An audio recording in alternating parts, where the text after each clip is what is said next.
ಇವತ್ತು ನಾನು ನಿಮ್ಗೆ ಒಂದು ರೆಸಿಪಿ ಹೇಳ್ಕೊಡ್ತಾ ಇದ್ದೀನಿ, ಬೆಂಡೆಕಾಯಿ ಕರಿ. ಇವಾಗ ಒಂದು ಬಾಣಲಿಗೆ ಎಣ್ಣೆ ಹಾಕೊಂಡು ಕಟ್ ಮಾಡಿ ಇಟ್ಕೊಂಡಿರೋ ಎಲ್ಲ ಬೆಂಡೆಕಾಯಿನ ಹುರ್ಕೊಳ್ಳಿ.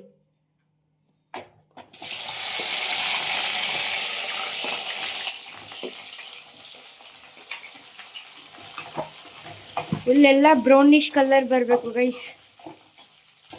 ಬೆಂಡೆಕಾಯಿ ಕರಿಯೋಕ್ಕೆ ಸ್ವಲ್ಪ ಜಾಸ್ತಿ ಎಣ್ಣೆ ಹಾಕಿ ನೀಟಾಗಿ ಫ್ರೈ ಆಗುತ್ತಿಲ್ಲ ಅಂದರೆ ಲೋಳೆ ಲೋಳೆ ಥರ ಬಿಟ್ಕೊಳ್ಳುತ್ತೆ.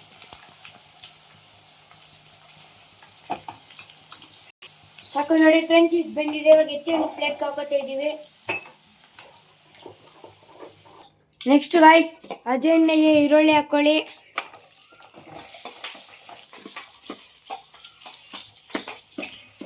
ನೆಕ್ಸ್ಟ್ ಗೈಸ್, ಒಂದು ಸ್ಪೂನ್ ಶುಂಠಿ ಬೆಳ್ಳುಳ್ಳಿ ಪೇಸ್ಟ್ ಎಲ್ಲ ಚೆನ್ನಾಗಿ ಡೀಪ್ ಫ್ರೈ ಮಾಡ್ಕೊಳ್ಳಿ ಗೈಸ್. ಸ್ವಲ್ಪ ಜೀರಿಗೆ ಹಾಕೊಳ್ಳಿ. ನೋಡಿ ಗೈಸ್, ಬ್ರೌನಿಶ್ ಕಲರ್ ಬಂದಿದೆ. ಟೊಮೆಟೊ ಆ್ಯಡ್ ಮಾಡ್ಕೊಳ್ಳಿ.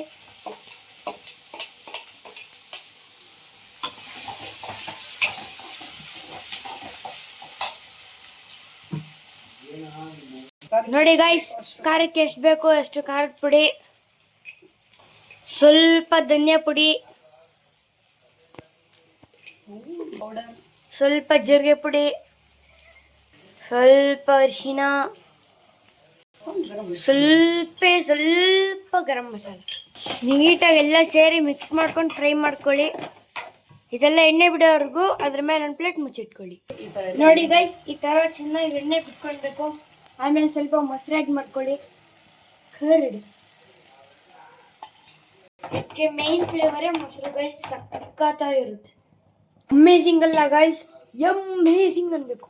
ಮತ್ತೆ ಅದಕ್ಕೆ ಫ್ರೈ ಮಾಡಿರೋ ಬೆಂಡೆಕಾಯಿ ಆ್ಯಡ್ ಮಾಡ್ಕೊಳ್ಳಿ. ಚೆನ್ನಾಗಿ ಮಿಕ್ಸ್ ಮಾಡ್ಕೊಳ್ಳಿ.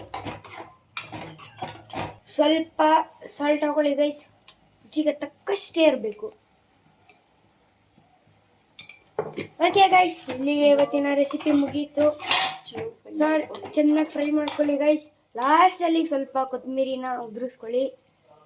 ಸಣ್ಣ ಕಟ್ ಮಾಡಿಕೊಂಡು ಉದುರಿಸ್ಕೊಂಡು ಆಮೇಲೆ ಎಲ್ಲ ಸೇರಿ ಚೆನ್ನಾಗಿ ಮಿಕ್ಸ್ ಮಾಡ್ಕೊಳ್ಳಿ. ಮತ್ತೊಂದು ಸ್ವಲ್ಪ ಪ್ಲೇಟ್ ಮುಚ್ಚಿ ಬೇಯಿಕೊಳ್ಳಿ.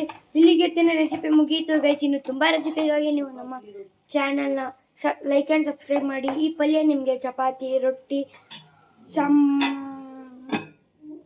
ಎಲ್ಲ ಆಗಲ್ಲ. ಸಾಂಬಾರ್ ಥರ ಇರುತ್ತೆ ಈ ಪಲ್ಯ. ರೈಸ್ಗೂ ಕಲ್ಸ್ಕೊಂಡು ತಿನ್ಬೋದು. ಗ್ರೇವಿ